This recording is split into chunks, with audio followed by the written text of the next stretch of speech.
ఆన్లైన్లో ఏదైనా ఆర్డర్ ఇవ్వాలంటే చాలా ఆలోచించుకొని ఇవ్వాల్సి వస్తుంది. నేనైతే చాలా ఆలోచించి సెలెక్ట్ చేసి కొంచెం రీజనబుల్ ప్రైజెస్కి ఒక 4 డ్రెస్సెస్ అయితే ఆర్డర్ చేశాను. ఒకటేమో ఫుల్ సెట్, 2 విత్ దుపట్టా వచ్చింది అండ్ ఒకటి ఫ్రాక్. కలెక్షన్ చాలా బాగుంది కాబట్టి ఈ వీడియో మీతో షేర్ చేసుకుంటున్నాను. సో ఇది రెడ్ అయితే చాలా బాగుందండి. ఫ్యాబ్రిక్ బ్యూటిఫుల్ కటింగ్ ఇచ్చారు. దీనికి మనకు దుపట్టా అండ్ ప్యాంట్ 2 కూడా ఇచ్చారనమాట. ఇంకా 2 చుడిదార్స్ కూడా ఆర్డర్ చేశాను. ఎల్లోకి దీనికి ఓన్లీ దుపట్టా వచ్చింది, ప్యాంట్ రాలేదు. బట్ డిజైన్ బార్డర్ చాలా బాగా ఇచ్చారు.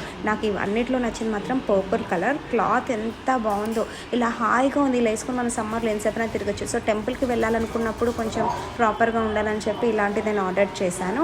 అండ్ ఒక రెగ్యులర్ ఫ్రాక్ కూడా ఆర్డర్ ఇచ్చాను అనమాట, అది క్యాజువల్గా వేసుకోవడానికి. సో మీరు ఆన్లైన్లో ఆర్డర్ ఇవ్వాలి అని అనుకున్నప్పుడు దానికి ఒక పేజ్ ఉంది. ఆ పేజ్లో ఫోన్ నెంబర్ కానీ లింక్స్ కానీ ఇవన్నీ ప్రాపర్గా ఉన్నాయో చూసి ఆర్డర్ చేయండి. నేనైతే 2 సార్లు ఇన్స్టాగ్రామ్లో ఆర్డర్ ఇచ్చి మోసపోయాను కాబట్టి మీకు చెప్తాను. డ్రెస్సెస్ చాలా బాగున్నాయి, అందుకే మీతో షేర్ చేసుకుంటున్నాను. ఈ డ్రెస్సెస్